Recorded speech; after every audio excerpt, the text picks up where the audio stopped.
আসসালামু আলাইকুম বন্ধুরা, আজকে আমরা ওপোর একটি low budget smartphone Oppo A3s এর একটি পূর্ণাঙ্গ রিভিউ করব। তাহলে চলুন রিভিউ শুরু করা যাক।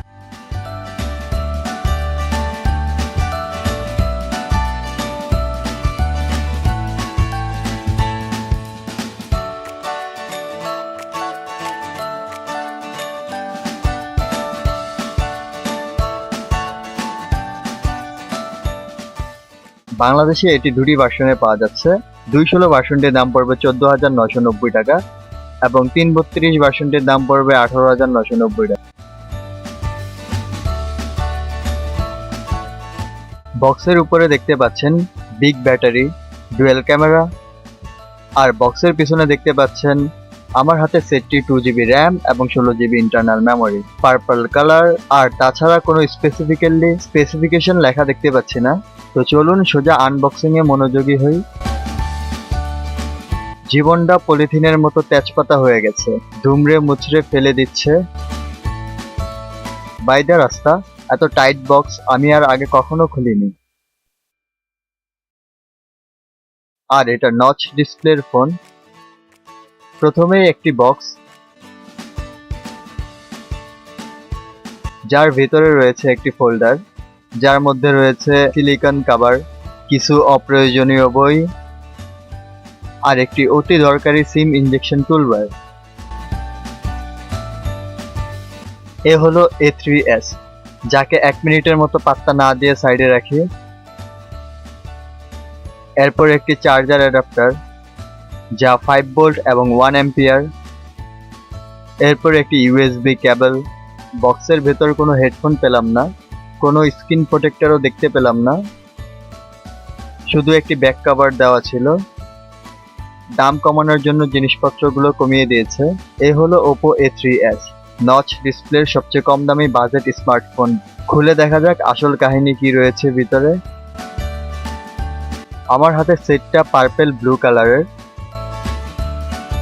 প্রথমেই ফোনটি অন করে দেখতে পাই ওপো, পাওয়ার্ড বাই অ্যান্ড্রয়েড, আর ডিজাইনের নিচে রয়েছে 3.5mm headphone jack, micro USB port, speaker output, আর এ পাশে রয়েছে ভলিউম রকার, সাথে সিম ট্রে।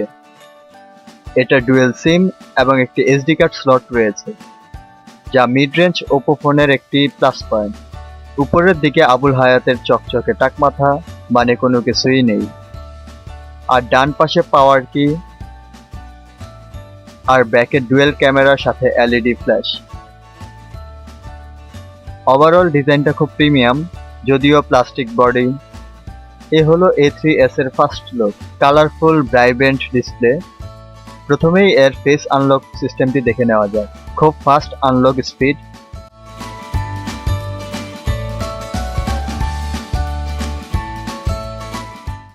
বাই দ্য ওয়ে, এতে ফিঙ্গারপ্রিন্ট সেন্সর নেই। আর এটি 6.2 ইঞ্চ LED 720x1520 19.9 অ্যাসপেক্ট রেশিওর ফোন।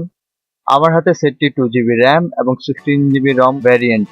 আর এটির আরেকটি ভার্সন পাওয়া যাবে 332, আর এর ফ্রন্টে আছে 8 মেগাপিক্সেল, আর রেয়ারে 13+2 মেগাপিক্সেল, আর বিগ ব্যাটারি তো আছেই। আর মেইন চালিকা শক্তি হিসাবে আছে স্ন্যাপড্রাগন 450 1.8 অক্টাকোর। এটা সেম প্রসেসর যা স্যামসাংয়ের কিছু রিসেন্ট ফোনগুলোতে দেখতে পাবেন, যেমন স্যামসাং A6, A6 প্লাস এবং J8 এ দেখতে পাবেন। এই তিনটা ফোনই সেম প্রসেসর দেওয়া হয়েছে, বাট স্যামসাংয়ের দাম আকাশ পাতাল। যা আর বলতে দাদা, যা আপনারা জানেন এবং বুঝেন। আর ফোনটা উপর থেকে নিচে সোয়াইপ করলে দেখতে পাবেন কন্ট্রোল প্যানেল প্লাস নোটিফিকেশনাল প্যানেল। এটি অ্যান্ড্রয়েড ভার্সন 8.1 ওরিওতে রান করছে। অ্যান্ড্রয়েড পাই দেখতে পাবেন বলে মনে হয় না। আর এটি ডিসপ্লে নিয়ে আপনি খেলা করতে পারবেন। তোকে নিয়ে জলশক করব, যেমন colour, temperature, cooler, warmer, night shade, blue light filter.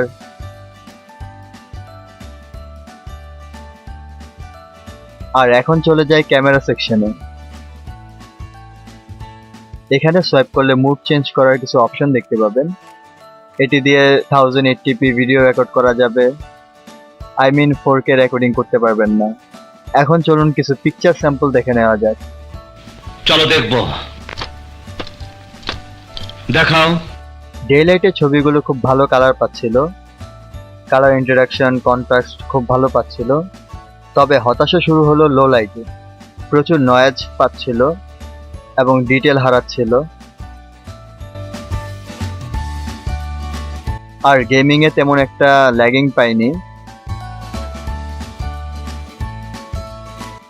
Medium এবং এন্ট্রি লেভেলের যে কোনো গেম খেলতে পারবেন অনায়াসে।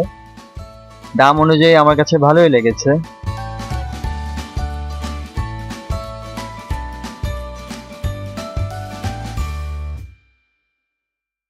আপাতত এটাই best budget camera smartphone, best battery, যা অনায়াসে 1 থেকে 1.5 দিন চালাতে পারবেন।